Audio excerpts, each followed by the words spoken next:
Welcome to Green Carpet Interviews. Let's get into the show.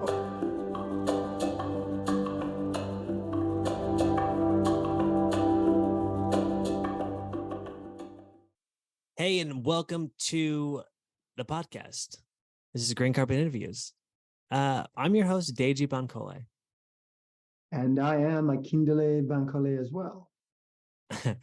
Thanks for coming in to the show. Today we have a good, nice, interesting episode with our friend Sharon Brown. She's a new friend just for this podcast. And she's got a very interesting story. Similar to someone else I kind of know, but we'll kind of get into it a little bit later. So how are you doing today? I know you have a little bit of a... I wrapped it up a little because as I moved around, I banged it a little bit, and I thought, so I had a little bit of pain, and I had to wrap it back up again. Yeah, because I just can't. So Pop's got a broken finger for the people who can't see the video. And so he's gonna try to keep it. I was actually chasing a cat because I'm allergic to cats. Yeah. So I was chasing the cat, and in shooing the cat, I moved my hand and hit the back of a very heavy chair. Yeah. And fractured my finger. So. Yeah.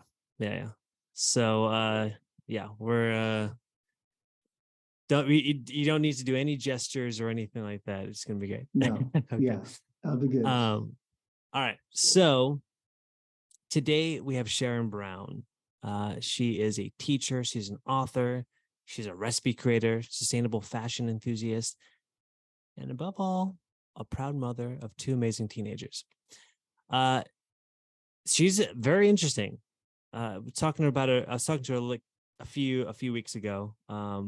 She's a very interesting person, and I'm looking forward to seeing more of where she some of the cool things that she's been doing. So without further ado, let's bring on Sharon Brown. Sharon, how are you? Hi. How are you? I'm good, thanks. How are you guys? Very well, thank you. Yes. Hello from the UK. Yes, this is so great. Yes, across the pond. Across the pond. I spent 2 years there. Oh, really? I have probably about 100 cousins in UK. No way. Whereabouts? In London mostly. Oh, okay. Yeah. Yes, I have somebody in Manchester. I have all their kids, and it's crazy. Of course, the UK is like second Nigeria. That's right. Absolutely. Totally agree. It's always the connection. Anytime I meet Nigerians, I go back to my mom and said, "Oh, their surname is this. Do we know them? Are they cousins? Are they family?" Yeah. It's a small community. It's amazing. Yeah. So Sharon, for those people who don't know who you are, why don't you just give us some details?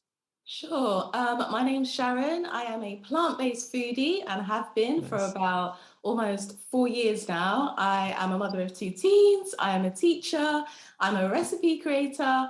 I'm a Nigerian living in the UK, and I'm over 40 as well. I feel like that's the community that I'm tapping into and passionate about reaching and connecting with, because obviously it's a journey, it's a new chapter for me being over 40 and everything. So that's kind of combined with everything that I do. So that's me, and just living my best life and enjoying all things plant-based, to be honest. Didn't think I was going to be on this journey, but I've definitely found my lane.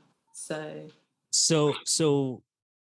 what sort of brought you to this point, in terms of like what was sort of the catalyst for like you to decide, hey, you know what, I'm done with meat, or I'm done with... No, that's a really good question. For someone obviously growing up in a Nigerian home where meat is the centerpiece, to have got to this place is quite surreal. Yeah, exactly. Yeah, really surreal. Okay.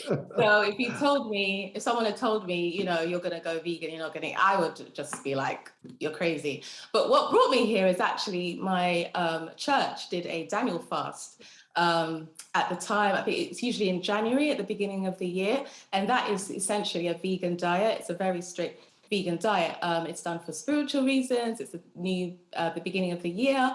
So I thought, you know what, I'm going to get involved. I'm going to do it, you know, an opportunity to draw closer to God.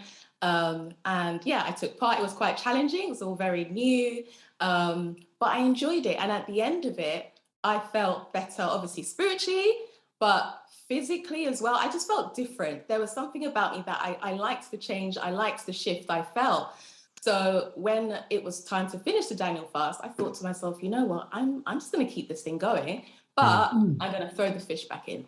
So I was pescatarian for about 2 years after the Daniel fast. And then my trainer at the gym that I go to knew that I was on a weight loss journey as well, because after having 2 kids, it was time to kind of just, you know, get myself back in shape and everything. So I was on a fitness journey as well. I'm really passionate about that as well. So he knew that I was, you know, doing my pescatarian kind of eating. And then he said, oh, you need to watch Game Changers on Netflix. I'm like, what's that? Okay. He's like, just watch it. And I watched it. And literally, when I say that day, I took the decision because I was already halfway there. I thought, well, I'm just having fish. This is just another step of something I have to give up. But for me, it was the concept of the athletes, that they were just as strong, just as powerful on plants. You know, that fascinated me, because there's an association that to eat meat equals strength, or to eat meat equals being strong. So for them to just switch that up on me, I was like, well, okay, this sounds good. The benefits, there's so many benefits to going plant-based, so why not just try it? And so from that day forth, that was November 2019. I remember it because I was on school holiday. So I had time to watch TV. I was on my school holidays, and yeah, haven't looked back since. So that was pretty much how it started. Wow. So whenever the church does the Daniel fast, I'm kind of like, you know, I find other ways to give things up. You know, I find other things to give up in that season. Nice. Yeah, that's interesting. I was going to ask also, because the Daniel fast is supposed to create a uniqueness in something that's given up. But since you live your life, you know, plant-based, so it means it almost diminishes Daniel fast in a sense. So then what do you do? What do you actually do to make that a special moment? Well, what I have done is I've given up, perhaps it might be sugar or something in my diet, is even though I'm plant-based, or, you know, it could even, I know that it's linked to food, but it might just be a season of less technology or less TV. It's kind of like, it's because like you said, the concept is going without, the concept is giving up something. So I have found other ways to kind of, still have that connection and that spiritual refreshing, if you like. That's awesome. That's amazing. I'm sorry, Deji. I was going to say, I like the fact that there's a spiritual basis to your going plant-based, in the sense, because, and thinking about it now, there is something about that when we give up. Although I think a lot of times as vegans, we don't always associate spirituality with it.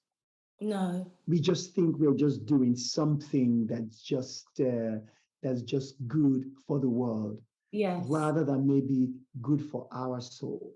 Yes. You see what I mean? It was a combination of feeling good, like you said, internally, spiritually, but also the health benefits, whether it was I was less grumpy, or I was, you know, I felt lighter. I felt, you know, I can still do grumpy girl really well, you know, on a, you know, still be plant-based, but that is like less. But I noticed something about myself, like you're saying, that I just felt lighter. It's hard to explain. And I think once you've had a taste of that, you're prepared to give up whatever it was that was making you feel that way. I mean, there was a combination of health challenges as well. I noticed that dairy didn't agree with me. So even before going vegan and cutting out milk, which wasn't hard to do because I'd already done that, because I'd noticed that it just didn't agree with me. I'd given up ice creams already. And at the time, there wasn't much vegan ice cream in the shops. There wasn't all of the products that you get now. So I was going without and kind of just because my system, it didn't like it. So the combination of physical health and spiritual health for me, it is, that is kind of what's started this journey. In terms of what you were talking about earlier about it being more for peace, that has been area which I'm starting to become more aware of. So where I might not be vegan for the animals initially, purely because, I still have my Gucci belt, I still have a jumper that might have sheep fibers in it, would I, but that was prior to becoming, vegan. I might still have some makeup that hasn't, it's not free from testing on animals. But am I now more alert? Yes. Would I go out of my way to make those purchases? Probably not, because there's kind of more of an appreciation of a different pathway. So where it started for myself spiritually, for myself, for health, it's now turning into, so you said, more of, a community and just doing better, and obviously the environment, and just knowing that you're doing your bit. You're doing your part. Yeah. It's funny. I feel like when I first started, it was almost like identical. Like, I did it. I saw a movie called What the Health, right? Okay. and I've also seen Game Changers since then, but I saw this movie called What the Health, and it was about health. And I was like, I'm gonna like, change my habits and stuff because of that reason. And it was not about the animals at all. I didn't, not that I didn't care about animals. That wasn't it, and so and it just took a long time for me to like probably 4 years or whatever for me to actually start to like pay attention to like what is happening on that side, and I think, maybe in the very beginning I was sort of turned off by the the sort of extreme vegans that were around me in the very beginning, and I was like, I don't want to be like that, like, and then I kind of sort of it's morphed and changed, and at this point now it's sort of changed over from being about my health to being about the animals. Obviously my health is now a byproduct of it, I feel like, too, but it's interesting that like that the journey that you go on is sort of morphs and it changes as you grow into it, and learn more about what it is, and have time under your belt. And I would say the same thing about like me and having things around me, like in terms of like animal products, like belts or whatever, those things that I had before, I didn't give up. And I think as they decay, I'm like, all right, well, I'm gonna throw that away, and then I won't replace them with a new with a new thing that has from an animal product, so like you start to like these things start to like just go away from you, and then you're left with things that only speak to what you really value and you believe. And so I think that's really, I think it's just like a really nice normal progression that you're on. So I think it's good. I think like it's so important to have your own conviction and know why you're doing it, because like you say, you can be put off by what the expectations are of being vegan. And I did actually start the journey calling myself a vegan, but I feel more comfortable in the lane of saying plant-based, because I know that sometimes people can be put off when you say, oh, I'm a vegan, and then just like you said, there's a stereotype that's associated with it. People think you're going to be hardcore and really, so I've had people say, well, you're really gentle with it, and I'm like, well, what else can I be? I don't think it's something that I can shove down anyone's throat, because for me it was such an organic journey, and I had to even now I'm figuring out my own convictions and just learning what works for me, and learning not to feel guilt if it may not fit into a template of what the expectations might be. So I really like that. That's really great. It's really interesting too. And I think one of the things that I believe about veganism, and I use that word only because I think that word is global in a different sense. It's got it's political as well, in the sense that it doesn't only talk about plant-based, it actually talks about animal rights and also health and so on. So that's the reason why I use that as a term, as a collective for all of us. But I think really, for me, what underlies veganism is compassion. And I know it's really hard for all of us because moments when I'm upset or something is not going right, and thinking, well, I'm not actually embodying this vegan philosophy at this moment. I'm not feeling compassionate at this moment. And I think that's the key, is that how do I get this compassion in my heart all the time? You know, even when things are hard, when I'm really upset, I broke my finger, whatever it is, you know, how do I get this compassion? Did you break your finger? I did. Yeah, I did. I fractured it a few days in the ago. kitchen. that was a little close to home though on that one. Yeah. Okay. You know, and I just think somehow, for me, because I think probably being older, because you guys are so young, you know, and it's so nice to see all these young people, and I feel blessed actually to be here, you know, talking to you guys. As you know, of course, I'm Deji's dad, so clearly I must be an old man here, you know, at 61. This is wow. Yeah. You look really well. Oh, thank you. And I'm 59, so oh, yeah, right. I look really good, don't I? And so for me, I am at the point now that I know I've got to merge some spirituality to my veganism. Okay. So that I can bring in that compassion. Yes. Because I know without that spirituality, the compassion is harder to really ground. Yeah. You know, in what I'm doing. And so, and yeah, and I'm trying to see if there's a way that I can bring that spirituality in, because I'm not extremely religious person. Okay. And so I'm trying to bring that in so that then I can actually extend some wisdom that I might actually have accumulated over the years. You know, because I think wisdom is easier to express when one has some way to ground, you know, what we're trying to say, and have some force, you know, some spiritual force behind that wisdom. So yeah.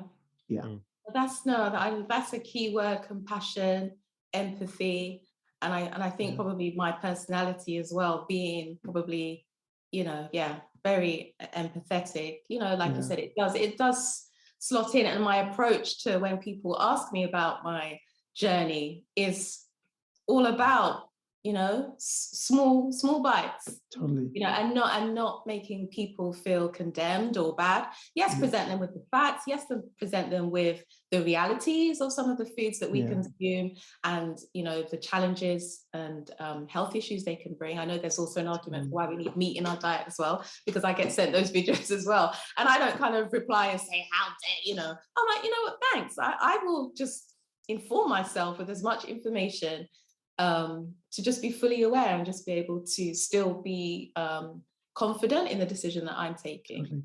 Totally. So yeah, I really appreciate that, because I think I feel that too, because, you know, we all come from meat eating. It doesn't even matter if a child is born vegan today, completely vegan. You know, that child, in that child's blood, in that child's DNA, is coursing thousands of years of consuming animal products. Okay, it's a part of us. Yes. And the only way is, like, if I'm not compassionate towards somebody else, is like actually being not compassionate towards myself. Because it doesn't even matter if I've been vegan all my entire life. Yes. In my DNA, from my own parents and my grandparents and my ancestors, we have this within us, right? And I know, you know, as Nigerians, you know, even if you think about our foods, you think about edikaiko, or you think about egusi, you know, and they are loaded with zoo. You know, all kinds of animal products are inside all these dishes, you know. And when you eat them in our days, when I would eat that, right, it's like, wow, this is amazing. You know? And so we're so used to it, and there's a relationship that we have to animal products in this way that I think I can understand when it's hard for people to let go. Yes, absolutely. Which is why you need to be compassionate. Yeah. That's right. You know? I mean, like just as you mentioned those dishes, I mean, when I went plant-based, my assumption was, okay, I can't eat this, I can't eat that, I can't make a goosey, I can't. So I was like, everything's cancelled. And in some of my posts, I've said initially I was eating very simple food, like toast a lot of time, because I didn't want to break my, the kind of decision I'd taken. I was, not even eating well at the very, very beginning. Right. It's like, okay, what now? But it's only when you realize and you go and look at those foods, yes, a lot of them are meat heavy, but there's some that's very much like protein rich. For example, akara. I made akara yesterday, and that is like protein heaven. And so would I have run to make akara when I was on a meat-based diet? Probably not, because I'm so fixated on the meat dishes. Whereas now, vegan, it's like, okay, so what is it in my culture, in my foods, in my upbringing that, can slot absolutely well into this lifestyle. So yeah, a lot of different cultures, as you mentioned, do have that challenge of, and I've had so many people say, I could never give up meat, I could never give up meat. And I'm like, I said the same thing. I said the same thing. Never say never, because I said it, I could never give up eggs, I could never, said all of that, and here we are. So it's not impossible. And I think like when my journey started, one of the first things I did, why I kind of started posting on my Instagram account, was one, to find out what I can eat, to see what other people are doing, to get ideas, to get inspiration, but also to be accountable. Because I thought, okay, well, I've started this, and it's a personal decision, but at the same time, I wanted to be accountable. I wanted people to almost know what I was doing, to encourage myself and then to like keep going. So I still get people now, are you still kind of not eating meat? So yeah, it's a good platform to connect with other people who are on a journey. And the other thing is I've got a much more healthier outlook with my relationship with food, because initially, it was maybe a year or two ago, we were at a family event, obviously, a Nigerian family, there's lots of meat dishes, and I'm not being catered for. That's okay. I'm not being, like no one's going out of their way, but that's absolutely fine. But that particular day, I wasn't very well, and obviously not feeling well, so my energy levels are low, but I still went along, and I didn't eat anything. Like I think I had a little bit of this, a little bit of that, but I avoided the meat. But what I felt afterwards was, if I'm in a position where, number one, I'm not feeling well, or number one, there is no other option, there is no other choice, am I going to feel guilt for having to? And so that's where I felt as though I'm going to make that shift from saying vegan to being plant-based, because, when I looked up that definition, it said someone who is majority on a plant-based diet, vegetables and fruit, fruit and vegetables, but like 99%. So I thought that fits better with me. So if I'm in a situation where there is nothing else, or I have to, I give myself that room, if I want to do so. So that might be controversial, I'm not sure, but for myself, that's the journey, that I found myself on. I think it's just the fact that I was not feeling well, and what I probably should have done is just maybe had something, just to keep my strength up. I'm not sure what you guys. No, I totally get it. I think I get nervous saying that, because people are like, oh my gosh, you might eat meat, yeah. No, but I think you're right. There's something about our conversations around all of this stuff. It is no different than the political conversation that we're having about politics today. Where people are so divided. That we know that the only way that we're going to get it together is together. We have to talk. Yes. And I think, and we have to talk and be honest about what we're feeling. To say, you know what, the other day I was in a place and there was nothing else for me to eat, but I had this, but I really needed to eat something. So I can at least not be, or be feeling sick. To be honest about it.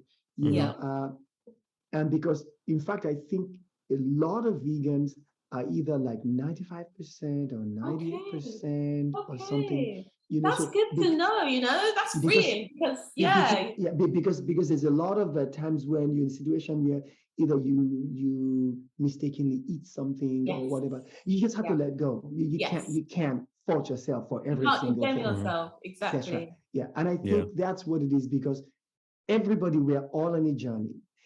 For example, I think this compassion is not just compassion that comes from vegans or from plant-based eaters. It's compassion that comes from everybody, except, of course, if somebody is like, psychopathic or something like that, then it's different. They're just uniquely wired that way, not to have compassion. But in general, most people have compassion. And majority of people with compassion are actually meat eaters.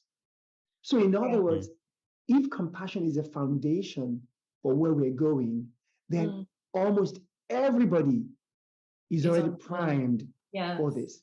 Exactly. And we're all on a journey. And the more technology gets better, the more that we actually have more things to eat and more choices, more people are going to start moving in that direction. They're going to go from 80%, being meat eater to maybe 60%, and then switch, back and forth. And as they're switching, they're just moving. And it's this compassion that underlies all that we're doing that's pulling all of us forward. Absolutely. Yeah, no, that's really good what you said. A friend of mine who, again, will say, oh, I love what you're doing, plant-based. I really want to go plant-based. And what we came up with was a phrase of wiggle room. So I said, listen, give yourself that wiggle room. Like, you don't have to. I know, Deji, your experience was a bit more, you said it was a bit more like overnight, where you were just switch, like, thumbs up, fantastic, super inspiring. I wish I had that self discipline. But I said, just give yourself that wiggle room. If it's once a week, fantastic. If it's once a month, great. So that compassion, it starts with ourselves, not being hard on ourselves. The fact that we have the intention to do better, to live better, to eat better, I think that is, like you say, the compassion that we need to show. I do want to say that, in my specific journey, I had, and I think a lot of times people don't have this, but I had the right environment, because I was living with my dad at the time, and they had a house that like no meat could go into. And so I couldn't eat meat there. I couldn't eat anything. It was a vegan household completely.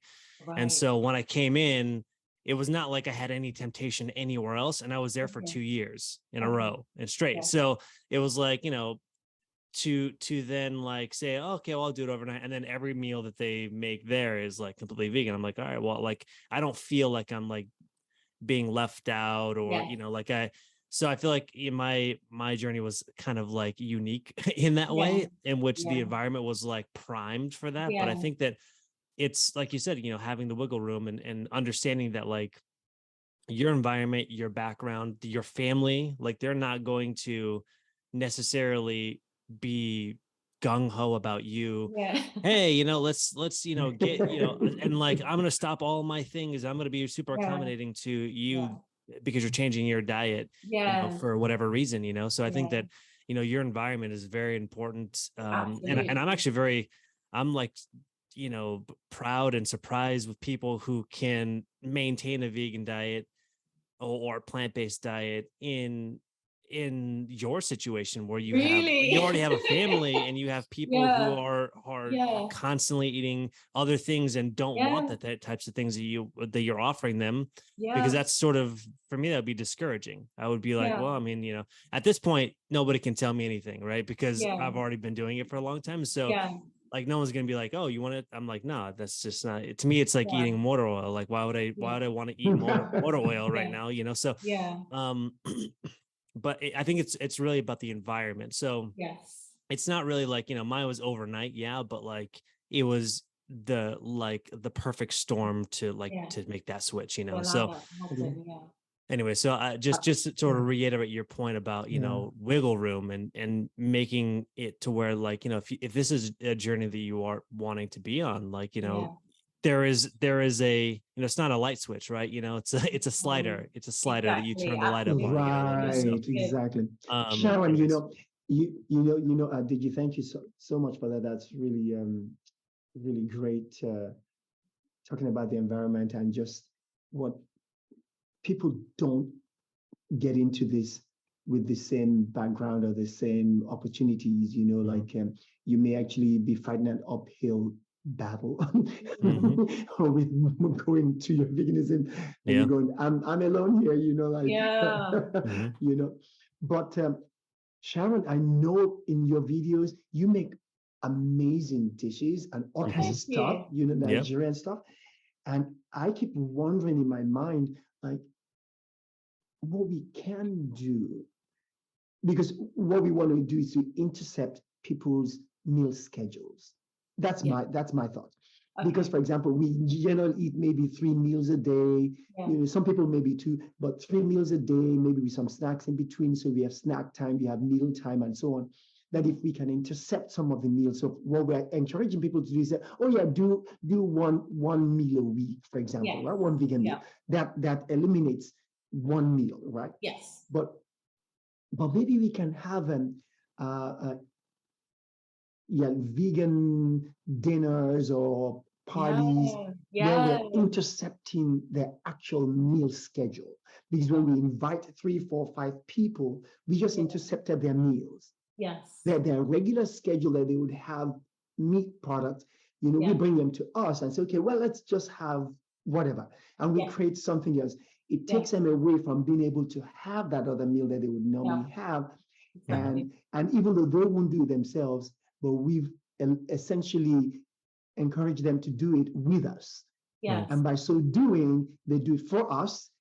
They essentially do it for themselves. Yes. So because I'm thinking, there has to be a way that we can do this. What would be the type of snacks or meals that one can make that you've been doing that you think would work for I'm trying to figure out what would be the term for it, like an interception party. Yeah, I think I get what you mean. I think the kind of vibe I get from people is that meaty texture. So food with the meaty texture seems to be, an incentive. So whether it's the vegan ribs or the vegan chicken, I think feeling as though you're eating meat, or the concept of it tastes like meat. And what's wonderful for me is when I cook for my family, my daughters, and it's mushrooms, which they don't like. Yes, it's mushrooms. Are you sure this isn't meat? This is mushrooms. But because of the way that it's been prepped, seasoned, flavored, and executed, it's almost like, well, this just tastes, there's not that feeling of I'm missing out, I have to eat meat. Well, this is just really good food that happens to, so yeah, no, I like that idea of intercepting and interrupting. And I try to do that here at home. Like we take it in turns to cook on a Sunday. My daughters, have their day when they have to cook. She cooked today, but I mean, they don't cook vegan, but when it's my turn, it's all vegan. It's going to be like, there's going to be no chicken up in here. Okay. So, but it's also a chance for them to try vegan food. It's a chance for me to test some of my recipes and just get them, like you said, to move away from the routine and the need to have meat in their meal. It's like, wow, I can enjoy so many different foods or learn about different foods. The fish substitutes is quite exciting with banana blossom. And that's really exciting for me. So yeah, I definitely like that concept of interrupting people's schedule. I mean, it's very similar to what you're doing in your restaurants. The clientele that you get coming in, are they all vegans, or are they people who are curious? No, actually, they're mostly meat eaters. Oh, really? I'd say probably 85-90% of them. Wow, look at that. Yeah, so I think it's a real mass interruption of that schedule. But I really like the idea of that, the texture, the flavor that they're used to be able to bring that in. And we have opportunities to actually call it differently, a tea time, whatever it is that we want to do, we can do all kinds of stuff. Yeah, and why not? If you ever see the British show Keeping Up Appearances, have you ever seen that? is that like a really, that rings a bell. I'm trying to think who. Yeah, Keeping Up Appearances is it's pretty old, isn't it? it's pretty old, and Ringing bells. the main character, the lady, her name in the show is Hyacinth. Okay. And it's Hyacinth Bouquet. It's bucket, but Okay. she calls it bouquet. That Okay. she says her husband is French, so it's bouquet, not bucket. Okay. You know, but what she does is they have they invite people to dinners, and so she's always setting up, plate setting, and always having events and inviting people in the community, the vicar and this and that to come and have. So I think maybe bringing something like that, into the play may be good. You invite, a few friends, always having these interruption parties. Yeah. To be able to, plus also invite them to taste, what it is that we're doing, that we actually have good vegan food. Absolutely. It's amazing. Yeah. And there's still so much to discover. It's like, I don't think you can ever run out of, yes, you have your staples and your go-tos, but there's still so many things on my list. Like I've got to try. I think Heart of Palm, that one. Yeah, I still yet to try some of the mushrooms that I see on Instagram. Just like, oh, I need to get my hands on it, but it's not always easy to get hold of, some of these lion's mane. Yes, lion's mane. So yeah, it's endless, but I definitely like the idea because I'm quite a hospitable person. I like to entertain, I like to kind of cook, and even before going vegan, like I enjoyed cooking. So yeah, that's definitely something. And actually with linked to my vegan food business, which is in its infancy. What I did talk more about that. Yeah, so that was, again, not something that I intentionally stepped into. I was just posting photographs of my food. And so I would just have lots of people say, oh my gosh, it's so delicious. And they'd be like, oh, you're punishing us. It's like you're showing us pictures, but we can't taste it. So it's almost like, should I stop posting? I'm posting because I'm trying to be accountable. And, I'm a creative person. So I'm like, I've got a creative background, so I just like photography and doing things like that. So I get people saying, when can we try it? You need to cook, you need to. So I thought, okay, let me do a taster. So I did I invited people to I cooked some different bowls, and I said, could you try my food, give me feedback, and if you guys love it, then okay, I'll start cooking and sharing my food if it tastes as good as it looks, because you can take a photograph, it's not always it could be misleading. So okay, I want you to look at my photographs and think, that tastes just as or even better than what it looks. And so the feedback was outstanding. Everyone loved it. There was no one who was like no. So I thought, okay, let's do this. Alongside with my teaching, I will do like a pop-up kitchen where I just send out messages to people and say, listen guys, my kitchen's open, this is the menu, place your order and enjoy some vegan food, enjoy some some meals. So and again, I worked with a Nigerian restaurant not too far from me. I used to order from her again before I went vegan. So when I went vegan, we got talking and she was like, why don't you take over my restaurant? So nice. I did that. That was last June. It's like a ghost kitchen. Is that what it's called? Sorry? Is that called a ghost kitchen? Is that what they call it? Well, yeah, a pop-up kitchen. So she gave me her restaurant for a couple of hours, and that's cool. People came, and that was really exciting. So with that, we are collaborating more. She's very, very excited about plant-based food. She's actually said to me, it's so much, because the cost is lower. People think it's expensive. But when you look at, unless you're buying like really processed stuff, or there are some things that are expensive, but generally, when you compare the cost of buying meat for your catering services and chickpeas for your curry, there's the difference is, so she's really excited about. So I am going to be doing more of those pop-up and kind of joint ventures That's awesome. with her. And I'm fine with the fact that she isn't vegan and I'm vegan. You know, I know some might think, oh, no associate. Again, it's that kind of very strict no association with anyone who dabbles with meat. That's not the mindset that I'm of. It's an opportunity to witness Totally. to meat eaters who are her customers, and maybe, you know, they want to become more plant-based. That's like the lane I feel comfortable in. Again, that compassion that we were talking about earlier. That's awesome. Yeah. You also I think you started an e-cookbook. Yes. That you're working on. What Yes. is that about, and how did you come about that? And yeah, so that again is, I kind of came up with the concept, I think it was back in February, March. And again, with the meals that I was cooking, I get people saying, have you got a recipe? Where can I, you know, find it? Because not everyone can watch the videos. Sometimes it's too quick, you know, or there's so much, there's like information overload. So you know, people aren't able to use that platform when they're cooking in the kitchen. So I do, you know, would have people say, is there someone, can you send me the recipe? Can I have the recipe? So I thought it would be good to have a catalog or like a reference point, or just, you know, just somewhere where it's a selection or collection of recipes. So I thought a good starting point is going to be, you know, Nigerian food, because obviously that, you know, that's my culture, and I'm very excited, have been very excited about just going back to my roots and learning about the foods that my mum would cook growing up. And I'm always asking her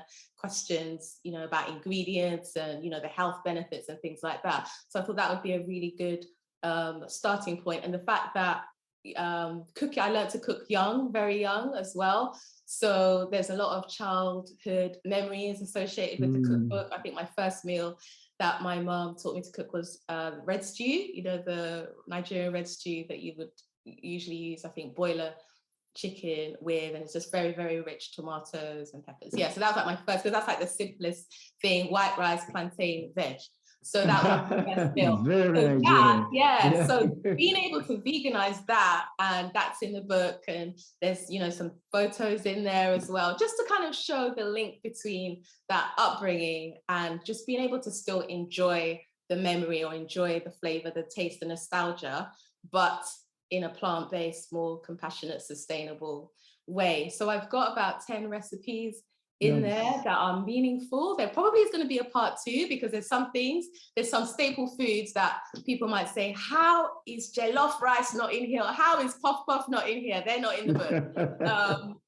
So yes, but there's so many things. I picked 10, I had to stick to 10. And again, with my schedule, I had to be realistic with my, you know, running a household and work and everything, and it's like completely got a graphic designer working with me, but I am kind of collating everything myself. So yeah, that's like a good starting point, and it's again encouraging people that no matter what your culture, and I see it all the time on social media platform, people are recreating their favorite childhood dishes that were predominantly meat, and they are making it plant-based. So there is no fear, FOMO, as the young people say. There's no fear of missing out, you know, and that is how I felt at the beginning. I thought, okay, I'm doing this and I want to do this and I'm willing to give up this, that, and the other. I'm even willing to give up all my favorite foods, but actually you don't. So was, you know, still testing and trialing recipes. I think the other day I tried to make Nigerian buns,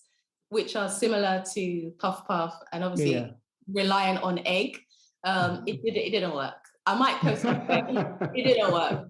You know, I thought the baking powder and my other raising agents, I think, would work, but it didn't work. They ended up being Nigerian churros. I mean, 2 minds about when I say they're like Nigerian churros. So that's funny. Yeah. So still experimenting. So yeah, the book is just around the title is A Vegan Taste of Nigeria. So Nigerian meals that you can enjoy in a plant-based way, and just showing you how you can make the switch, but not necessarily have to change the whole process. Like with the stew, the only thing I swapped was the mushroom for the chicken. And I actually cooked the mushroom the same way you cook the chicken. I boiled the mushroom and then I grilled it, and everything else was the same. You know, you have to increase the flavor a little bit, obviously, to compensate for what we're calling the meat juice, or, you know, the stock.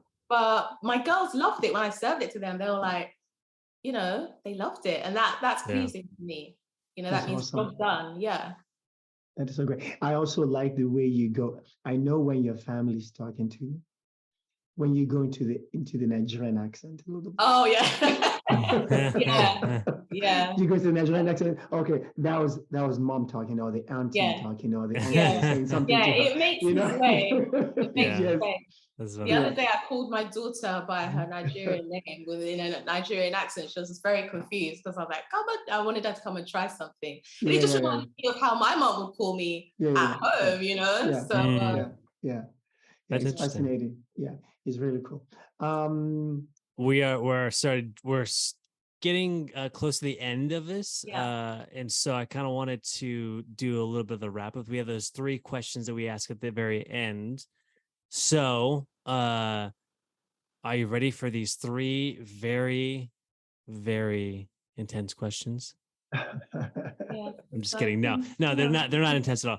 So for anybody who is sort of on their own personal journey, you know, maybe they're just starting out being vegan, or you know, thinking about being plant-based eating, what would your advice be to them? Okay. The first thing I would say is be kind and gentle with yourself. I started off being quite hard on myself, or making there's a lot of guilt associated with at the beginning if I ate something accidentally, or so that was not me showing myself kindness. So if you make a mistake, if you feel like you don't want to do it that day, it's not the end of the world, especially in the early stages, because you're adjusting. It's a new routine, it's a lifestyle change, especially after however long it's been being on a meat focused diet. So I would definitely say be kind to yourself. I would say do research, like educate yourself on the ingredients and the foods out there. I've been able to do that by, obviously the Instagram and social media platforms have been super helpful with making me aware of new foods. Like, okay, I like fish, what's the substitute for fish? Okay, chicken, what's the substitute? Okay, protein, how do I get that? So learning what the staples are. So I'll definitely say doing your research, not being afraid to ask questions, not being afraid to experiment, pushing yourself out of your comfort zone. Try it. If you don't like it, bin it. Well, not like bin it, waste it, but you don't have to. Don't buy that product again. People really love, say a lot about jackfruit. And I'm on my way to loving jackfruit, but I'm not there's still something about it that I'm not completely convert. Really? Yeah, no, I'm not. Yeah. So it's not for everyone. You see it, and it's because I've seen what jackfruit can do. I'm like, wow, but when I try it, I'm like, I don't know, not for me. So just be prepared to, adjust depending on what you like. Whereas tofu, absolutely adore it. And for ages, the first thing you think vegan, you think tofu. And to me, it's just like rubber. It's just like eating rubber. But as I did my research, found out how to make, marinate it and coat it in the potato starch or the corn flour to give it that crispiness. It's like a completely different, I love tofu, So yeah, definitely being willing to try new things and not kind of feeling like it's the end of the world if it doesn't work for you, because you will eventually find something that works for you. And just sharing with others how it's going, like I said, I was trying to be more accountable by using my social media platform. At the time, it was just an account that I was posting on, but I thought, right, I'm going to dedicate it to food, to stay accountable, to be part of a community. I think it's important to have like-minded people that can share. I'm not going to say share the struggle. Yes, there are struggles, but there's also benefit. There's also, lots of positives. So having people around you who are on a similar journey, or, that you can learn from and you can also impart to. So yeah, that's awesome. Nice. That's great. So next one is, what are you working on at the moment? Okay, so I am working on my book, my first ebook, A Vegan Taste of Nigeria. I have finally confirmed a drop date, which is actually my birthday. So that's July 22nd. So that is the day. Wow, very nice. The pre-order link is already on out there, and people have placed their order, which is great. So that's going to launch then. So I'm just finishing up kind of the last few, tying up a few loose ends with that. Yeah. And then I have an event with in August where we are going to be doing like a Nigerian, we haven't thought of a name yet, maybe grill and chill, something vibesy. Yeah, in the summer, in August. So I'm going to be repping, like, yes, it's, there's going to be traditional Nigerian food, but there's also going to be the vegan Nigerian food. So I'm repping for the vegan community, which is going to be exciting. So I'm going to be around Nigerians who are probably going to quiz me about the food that I have brought to the buffet. Like suya. I'm hoping to have my vegan suya there, which is probably my favorite recipe in the book, because I've got to say I nailed that. I did nail that. Yeah, nailed that. So so that's going to be exciting. And then after that, I guess it's just continuing to, I like to try new things. I like to challenge myself, and I like to help people. So finding other ways to help people make their journey or take the type of steps they want to take to eat more healthy, or to be more self-disciplined, or to be, more adventurous, whatever it might be, sharing my story in whatever way that's going to be next, whether it's a book or, a podcast, who knows, there it is. We'll see what comes. But I think, I'm not going to, the journey is just to keep going on my journey and trying to get people to come along, have a look, see what it's like, dip in, dip out, learn from, impart. So Nice. Perfect. And where can people find you?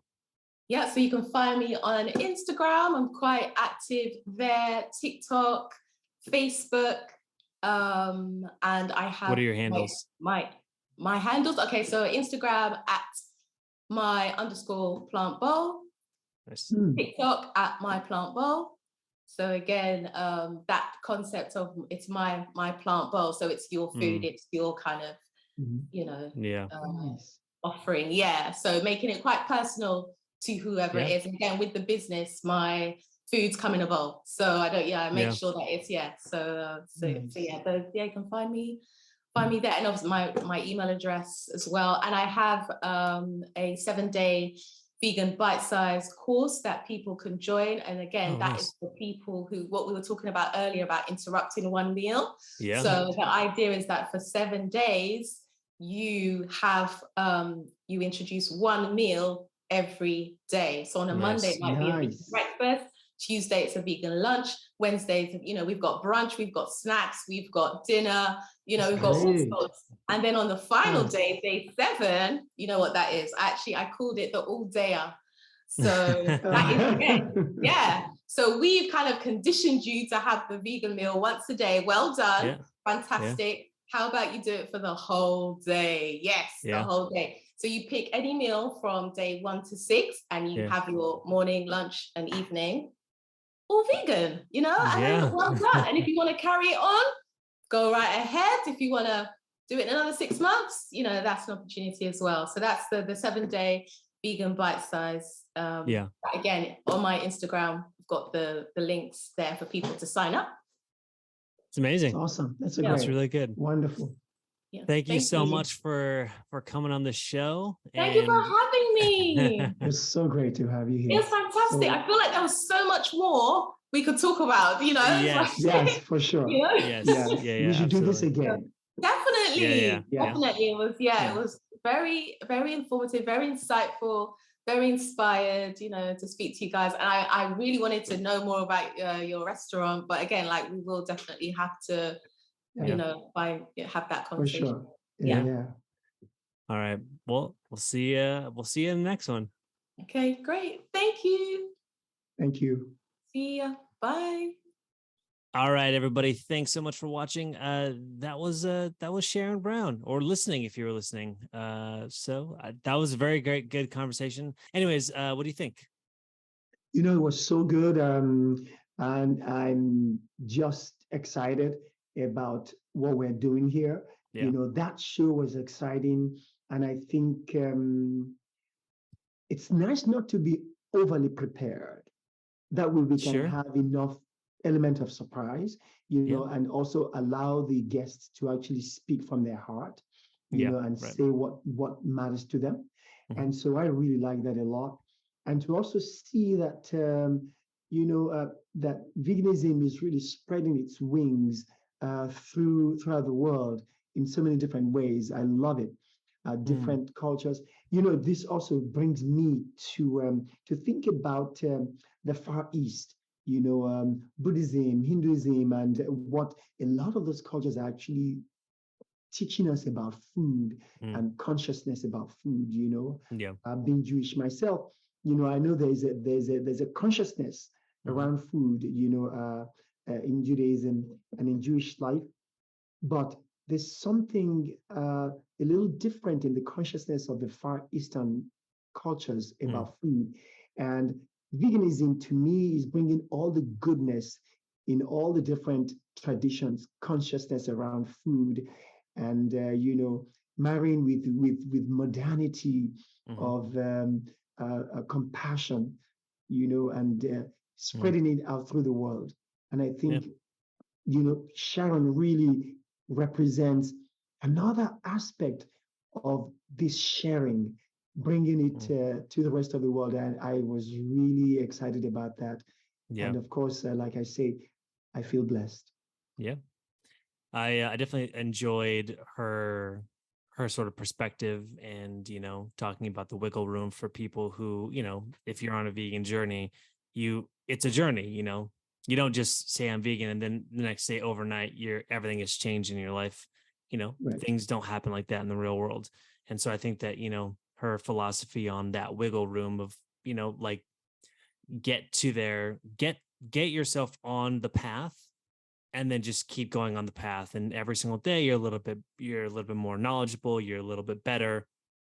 And eventually you'll get to a point where you're like, you know what, I'm pretty much vegan, like I've changed my philosophies around X, Y, and Z, like for myself, like starting at just caring about the health aspect of it and now caring about the animals' welfare is different. It's a different part of my journey, and we'll all have a different journey. And so I think that her journey I can really appreciate because, she does have, a family that, kind of like other guests we've had in the past. She's got a family that does not is not in this exact same thing. And so, it's kind of interesting to, to see that element in that part of it. And I think that's really cool. So, I thought it was a great interview and I think that we're going to have her back. So, I'm excited. Yeah, totally. All right. Thanks everybody for listening and we'll see you on the next one. See you later. Thanks for tuning into this episode of Green Carpet Interviews. We hope you found it informative and inspiring. This show was brought to you by Veg on the Edge, our vegan restaurant in Santa Cruz and San Luis Obispo. If you're in the area, be sure to stop by and check out our delicious plant-based dishes. Check out vegontheedge.com for more information. To stay connected with us and learn more about conscious living, follow us on Instagram at Green Carpet Interviews. We love hearing from our listeners and would love to hear your thoughts and feedback. Thanks again for listening, and we'll see you next time on Green Carpet Interviews.